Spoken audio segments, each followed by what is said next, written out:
ሰላም ጤና ይስጥልኝ። የዕለቱ ዋና ዜናዎች ይዘን ቀርበናል። በቅድሚያ ማርዕስቶቹ የኮሪደር ልማቱ ኢኮኖሚያዊ፣ ማህበራዊ፣ ከባቢያዊና ሌሎች በርካታ ትሩፋቶች ማበርከቱን ጠቅላይ ሚኒስትር ዶክተር አብይ አህመድ ገለጹ። ጎንደር ከተማዋ ብቻ ሳይሆን ገጠሩን በኮሪደር ልማት አዲስ የታሪክና የስልጣኔ ምዕራፍ ተከፍቶለታል ሲሉ ምክትል ጠቅላይ ሚኒስትር ተመስገን ጥሩነህ ገለጹ። በመከላከያ ሰራዊት የምስራቅ እዝ የተሰጠውን ህገ መንግስታዊ ተልዕኮ በላቀ ብቃትና ጀግንነት እየተወጣ እንደሚገኝ የእዙ ዋና አዛዥ ሌተናል ጀነራል መሐመድ ተሰማ አረጋገጡ። በኢትዮጵያና ጣሊያን መካከል ያለውን የኢንቨስትመንት ፍሰት በተለያዩ ዘርፎች በአይነትና በመጠን ከፍተኛ እድገት እንዲመዘገብ ማስቻሉን የገንዘብ ሚኒስትር አህመድ ሺዴ ገለጹ። የሚሉት የዕለቱ ዜናዎቻችን ናቸው። ዜናዎቹን በዝርዝር እንመለከታለን። ከዜናዎቹ ጋር ሀብታሙ አክሊሉ ነኝ። አብራችሁ የኮሪደር ልማቱ ኢኮኖሚያዊ፣ ማህበራዊ፣ ከባቢያዊና ሌሎችን በርካታ ትሩፋቶች ማበርከቱን ጠቅላይ ሚኒስትር ዶክተር አብይ አህመድ ገለጹ። ጠቅላይ ሚኒስትር ዶክተር አብይ አህመድ ከተማ፣ ከተሜነት፣ ክትመትና የኮሪደር ልማት በተሰኙ ጉዳዮች ላይ ከቃና ቴሌቪዥን ጋር ቆይታ አድርገዋል። በዚህ ወቅትም የኮሪደር ልማቱ በኢኮኖሚ፣ በስራ ፈጠራ፣ በክህሎት፣ በከባቢያዊ ፋይዳ፣ በአየር ንብረት ጥበቃና በማህበራዊ ግብ ረገድ በርካታ ትሩፋቶች ማበርከቱን አብራርተዋል። ስራ አጥነት በማክሮ ኢኮኖሚው አንዱ ስብራት ተብሎ መቀመጡን አውስተው የኮሪደር ልማቱ እየተሰራም ፕሮጀክቱ ካለቀ በኋላም የስራ ዕድል መፍጠሩን አስረድተዋል። በክህሎት ረገድም የኮሪደር ልማት በርካታ ባለሙያዎች ማፍራቱን ጠቁመው እነዚህ ወጣቶች ዲዛይን ሰርተው የሚያከናውኑት ግንባታ የሚያስደንቅ ነው ብለዋል። የኮሪደር ልማቱን ተከትሎ በርካታ ቤቶችን በመላ ሀገሪቱ በአጭር ጊዜ ገንብተን እያጠናቀቅን ያሉት ጠቅላይ ሚኒስትሩ እነዚህ ቤቶች የኮሪደር ልማቱ አካል መሆናቸውን አስታውቀዋል። የኮሪደር ልማቱ የነበረውን የመንገድ መዘጋጋት በመቀነስ የጉዞ ጊዜን ማሳጠር ማስቻሉ ሌላኛው ትሩፋቱ መሆኑን አስገንዝበዋል። በቱሪዝም ረገድም ከፍተኛ አስተዋጽኦ ማበርከቱን ጠቅሰው ዘንድሮ ካለፈው ዓመት የበለጠ የቱሪዝም እንቅስቃሴ መኖሩን ጠቅሰዋል። ንጽህናው የተጠበቀ የአማረ ዘላቂ ምህዳር መፍጠር በማደግ ላይ ያሉ ሀገራትም ህልም መሆኑን ያደጉትም ያን የመጠበቅ ፍላጎት እንዳላቸው ገልጸው ስለዚህ ከከባቢያዊ ግብ አኳያ ለእኛም የኮሪደር ልማት ከፍተኛ ሚና ተጫውተዋል ብለዋል። በንጹህ አካባቢ መኖር በገንዘብ የማንለካቸው የጤና ትሩፋቶች ያስገኛል፣ ለአየር ንብረት ጥበቃም ከፍተኛ አስተዋጽኦ አለው ሲሉም አብራርተዋል። የኮሪደር ልማት ስራው ሂደቱ ከባድ፣ ውጤቱ ጥሩ መሆኑን በመግለጽ ኮሪደርን ሰዎች ስም ሊያወጡለት ሲሞክሩ መጀመሪያ ግቦቹን ማየትና ግቦቹን በምን ደረጃ እንዳሳካ ማረጋገጥ እንደሚጠበቅባቸውም አመላክተዋል። ጎንደር ከተማዋ ብቻ ሳይሆን ገጠሩን በኮሪደር ልማት አዲስ የታሪክና የስልጣኔ ምዕራፍ ተከፍቶለታል ሲሉ ምክትል ጠቅላይ ሚኒስትር ተመስገን ጥሩነህ ገለጹ። ምክትል ጠቅላይ ሚኒስትሩ በማህበራዊ ትስስር ገጻቸው ባስተላለፉት መልእክት በታሪካዊቷ የጎንደር ከተማ አስተዳደር ሳይና ሳቢያ የገጠር ቀበሌ የተገነቡ የገጠር ኮሪደር ሞዴል ቤቶችን መርቀን ለአገልግሎት አብቅተናል ብለዋል።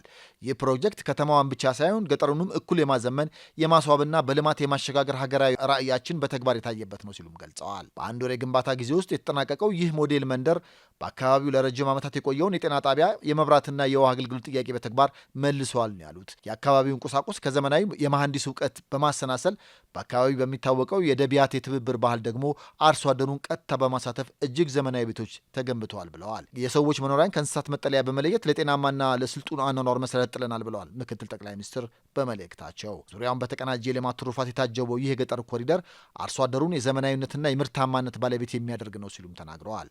ዛሬ ጎንደርም ሆነች ድፍን ሀገራችን ከተማው ብቻ ሳይሆን ገጠሩም እኩል እየተዋበ በልማት እየተገነባና በእድገት ፍኖት ላይ በጽኑ መሰረት እየተራመደ ይገኛልን ብለዋል። ይህ የገጠር ትራንስፎርሜሽን ጉዞ ኢትዮጵያን ወደ ብልጽግና የማሸጋገር ትልቁ ማሳያችን ነው ሲሉም አስታውቀዋል።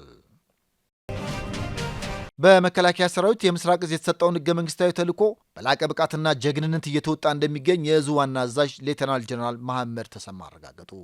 ሌተናል ጀነራል መሐመድ ተሰማ በቀጠናው ለተሰማሩ የእዝ ኮማንድ፣ የኮር፣ የክፍለ ጦርና የስታፍ መምሪያ አመራሮች የወቅታዊ ስምሪት አቅጣጫም ሰጥተዋል። ሌተናል ጀነራሉ በዚህ ወቅት ሰራዊቱ በሀገሪቱ ላይ የተደቀኑ አደጋዎችን መመከት የሚያስችል ቁመና ላይ እንደሚገኝና የአመራር አካላትም ተቀናጅተው ሚናቸውን እየተወጡ መሆኑን ገልጸዋል።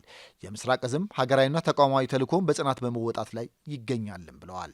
በአማራ ክልል እየተከናወኑ በሚገኙ የህግ ማስከበር ተግባራትም የባዕዳን ተልዕኮ አስፈጻሚ የሆኑ ኃይሎች ዓላማቸው እንዲመክን መደረጉንም ጠቁመዋል።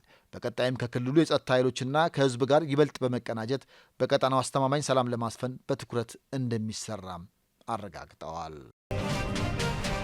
በኢትዮጵያና ጣሊያን መካከል ያለው ኢንቨስትመንት ፍሰት በተለያዩ ዘርፎች በአይነትና በመጠን ከፍተኛ እድገት እንዲመዘገብ ማስቻሉን የገንዘብ ሚኒስትር አህመድ ሺዴ ገለጹ። የመጀመሪያው የኢትዮ ጣሊያን የኮንስትራክሽን የመሰረተ ልማትና የከተማ ልማት ፎረም በአዲስ አበባ እየተካሄደ ነው። በወቅቱ ንግግር ያደረጉት የገንዘብ ሚኒስትር አህመድ ሺዴ ኢትዮጵያ ተግባራዊ እያደረገች ያለችው ሁሉን አቀፍ ሪፎርም ለዓለም አቀፍ ኢንቨስትመንት ምቹና ሳቢ ምህዳር መፍጠሩን ገልጸዋል። ይህ የማክሮ ኢኮኖሚ ማሻሻያ በኢትዮጵያና በጣሊያን መካከል ያለውን የኢንቨስትመንት ትስስር በተለያዩ ዘርፎች በአይነትም ሆነ በመጠን በከፍተኛ ሁኔታ እንዲያድግ ማድረጉ ማድረጉንም አብራርተዋል። የጣሊያን ባለሀብቶች በኢትዮጵያ በኮንስትራክሽን በማሽነሪ አቅርቦትና በሌሎችም ልዩ ልዩ የኢንቨስትመንት መስኮች በመሰማራት ተጨባጭ ውጤት እያስመዘገቡ መሆኑን ጠቁመዋል። የተጀመረው ፎረምም በኢትዮጵያ በተለያዩ ዘርፎች የሚሰማሩ የጣሊያን ባለሀብቶችን ቁጥር ይበልጥ እንደሚያሳድገውም ያላቸውን እምነት ገልጸዋል። ይህ የሁለቱ ሀገራት ትብብር ከኢኮኖሚ ባለፈ በልማትና በሌሎችም ዘርፎች ይበልጥ የሚያጠናክር መሆኑንም ጠቅሰዋል። ኢትዮጵያ ዓለም አቀፍ ኩባንያዎችን የሚስብ የመሰረተ ልማትና የአሰራር ስርዓት እየገነባች መሆኑን ጠቅሰው በተለይም አዲስ አበባ በውጭ ኢንቨስተሮች ዘንድ ተመራጭ መዳረሻ እየሆነች መምጣቷን ተናግረዋል። ኢትዮጵያ በርካታ የህዝብ ቁጥር ያላት፣ ምቹ የገበያ ዕድልና መንግስታዊ ክትትል የማይለየው ቀልጣፋ አገልግሎት የሚሰጥባት ሀገር በመሆኗ የቀጠናው መሪ የኢንቨስትመንት መዳረሻነቷን አጠናክራ መቀጠሏን አስረድተዋል። እንዲሁም ኢትዮጵያ የቀጠናው የልማት የሰላምና የደህንነት ማዕከል ሆና እንደምትቀጥልና የሁለቱ ሀገራት ዘላቂ ትብብርም ተጠናክሮ እንደሚቀጥልም አረጋግጠዋል። በኢትዮጵያ የጣሊያን አምባሳደር ሴም ፋብሪዚ በበኩላቸው ኢትዮጵያና ጣሊያን የታሪካዊና የረዥም ጊዜ ትብብር ባለቤቶች መሆናቸውን አስታውሰዋል። ሁለቱ ሀገራት በተለያዩ ዘርፎች የጋራ ራዕይ እንዳላቸው የገለጹት አምባሳደሩ ይህ ፎረም ትብብራቸውን ወደ ላቀ ደረጃ ለማሸጋገር ወሳኝ ሚና እንደሚጫወት ገልጸዋል። በአዲስ አበባ የታየው ድንቅ የመሰረተ ልማት እድገት የሚደነቅ መሆኑን ጠቅሰው ይህንንም ተዘዋውረው መመልከታቸውን አክለዋል። ለከተማዋ ሁሉን አቀፍ እድገት ጣሊያን የበኩሏን ሚና እየተወጣች መሆኑንና በቀጣይም ሁሉን አቀፍ ትብብሩን ለማጠናከር በትጋት እንደምትሰራም አረጋግጠዋል። ዜናው አበቃ። ሰላም።